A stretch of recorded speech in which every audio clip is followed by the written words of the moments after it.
Assalamualaikum warahmatullahi wabarakatuh. Selamat datang di channel saya, teman-teman. Di video kali ini saya akan review ada peralatan PLTS. Ini sudah saya rangkai di dalam dua box. Berikut ada kabel-kabelnya. Jadi ini adalah PLTS untuk sistem baterainya 12 volt. Kemudian ada inverternya, ini sistem 600 watt. Kita lihat dulu. Jadi inverternya ini sudah saya gunakan yang tipenya low frekuensi, ditandai dengan adanya trafo yang cukup besar di bagian sini. Kemudian sudah dirangkai, ada kipas untuk inletnya. Kipasnya ada dua. Jadi di sini menggunakan driver yang 8 MOSFET serta SPWM EGS 002. Ini adalah trafonya, trafo untuk step up, dan ada induktornya. Trafo ini fungsinya untuk step up output menjadi 220 volt AC. Nah, kemudian di bagian atasnya ini saya pasangkan konektor kabel yang tipenya seperti ini. Jadi mudah untuk pemasangan dan pelepasan soket ataupun pelepasan skun kabelnya. Di bagian dalam rangkaiannya seperti ini. Jadi dari konektornya itu langsung dipasangkan kabel ukuran 10 mili, ada dua, jadi untuk plus 2, dan bagian minusnya ada dua kabel juga. Ini bagian plus ke arah sini, pemasangannya di skun konektor di bagian sini. Ini untuk instrumen-instrumennya. Untuk di bagian depannya tampilannya seperti ini, jadi hanya ada pilot lamp, kemudian di bawahnya ada switch on off, serta ada kit LVD, low voltage disconnect. Di bagian kanannya ini ada dua lubang untuk exhaust, untuk pembuangan suhu panas dari dalam boxnya. Kemudian di bagian sini kiri kita lihat ada dua kipas yang ukurannya berbeda, 6x6 dan 9x9. Yang bawah itu 9x9.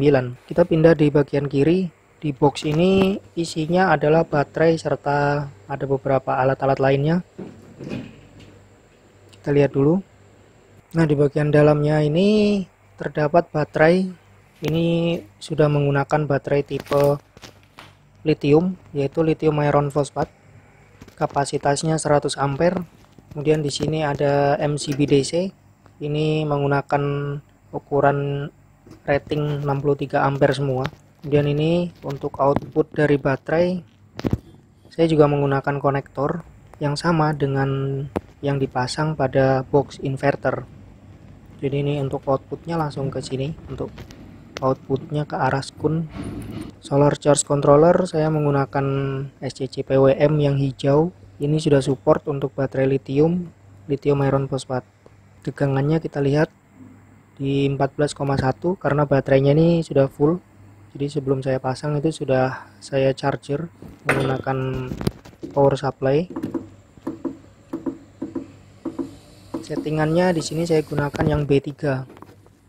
Jadi untuk jenis lithium iron phosphate 4 seri itu settingannya ada di B3. Baterainya ini sebenarnya bisa dua. Pada box ini cukup untuk dua baterai, tapi di sini paketannya atau pesanannya hanya satu baterai dahulu karena bebannya hanya untuk lampu. Sebenarnya bisa untuk dua. Satu box ini bisa dimuat baterai lithium 200 ampere.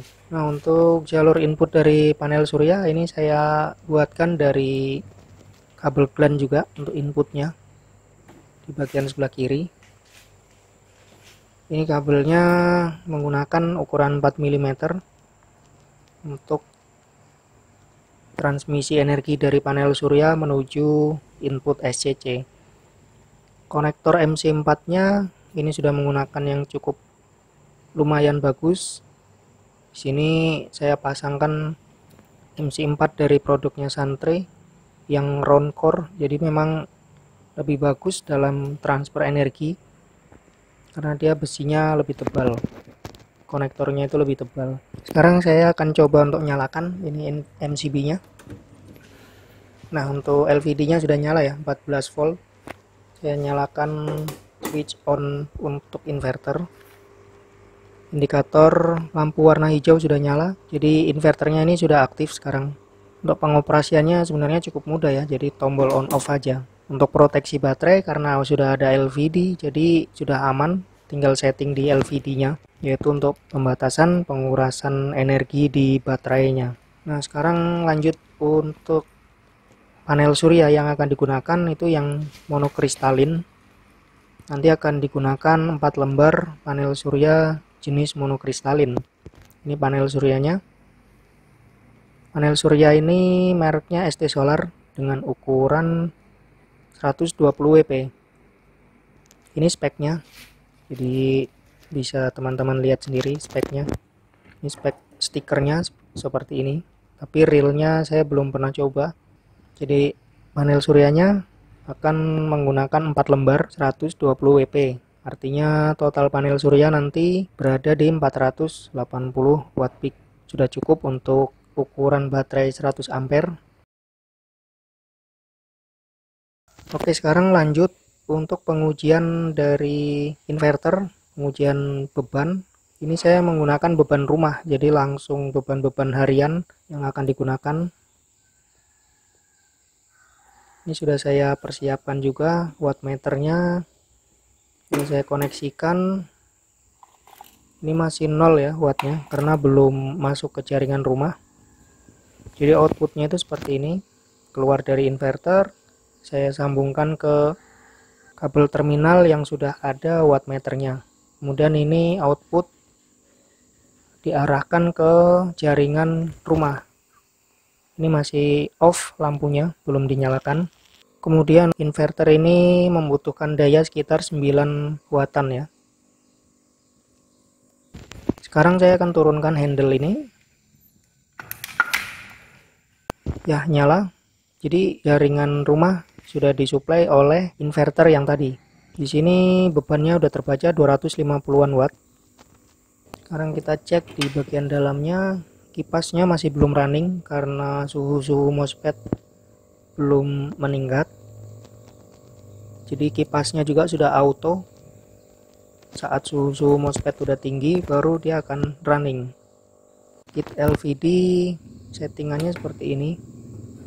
Cut off-nya berada di 10 volt. Kemudian nanti rilisnya open voltage-nya di 12,8. Ini bisa disetting sendiri. Lampu-lampu di rumah sudah nyala. Kemudian ini beban kulkas keluarga ya. Kulkas keluarga ini juga nyala. Ini kulkas nyala, bebannya sekitar, kita lihat dulu, beban 330-an watt untuk saat ini. Ini kipasnya sudah nyala ya, running, kipasnya running karena suhunya mulai meningkat. Jadi kipasnya ada 2 untuk input saja. Yang output itu hanya dibuatkan lubang pembuangan serta dipasang grill supaya aman.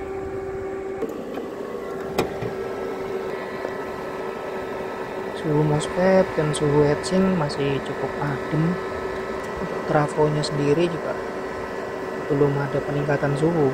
Jadi di sini yang agak meningkat kemungkinan di bagian MOSFET-nya. Saya akan menyalakan lagi dispenser untuk memanaskan air untuk mendinginkan. Ini double, cukup lumayan ini ya. Jadi beban dispenser ini sekitar 370-an watt. Kita lihat di sini beban 680-an watt. Kemudian untuk energi inputnya yang ke arah inverter ini mencapai 800-an watt, 69 ampere, 880-an watt. Wah, ternyata cukup tinggi juga ya. Ini belum dihitung efisiensinya, mungkin efisiensinya agak menurun karena spek inverter ini sebenarnya 600 watt, tapi settingan limit currentnya bisa di angka 700-an watt. Karena itu efisiensi dari inverter akan menurun. Jadi seperti itu ya teman-teman. Untuk video kali ini saya hanya menguji serta sedikit mereview. Ada 2 box peralatan PLTS off-grid, desainnya off-grid karena di lokasi itu tidak ada listriknya, sehingga PLTS ini full untuk menyuplai untuk beban-bebannya di lapangan. Itu nanti ada lampu, kemungkinan ada televisi atau CCTV, dan juga ada beberapa alat-alat elektronik lainnya. Nah, jika baterainya nanti kurang bisa ditambah lagi, jadi nanti totalnya ada 200 ampere baterai atau total kapasitas energi bisa mencapai 2,6 kWh. Untuk saat ini kapasitas energinya masih 1,3 kWh yang bisa digunakan. Oke, terima kasih yang sudah menyimak. Nantikan video terbaru lainnya di channel saya dan juga kelanjutan dari video ini. Nanti saya usahakan untuk ada video pemasangannya atau setelah dipasang di lapangan. Saya pamit, assalamualaikum warahmatullahi wabarakatuh.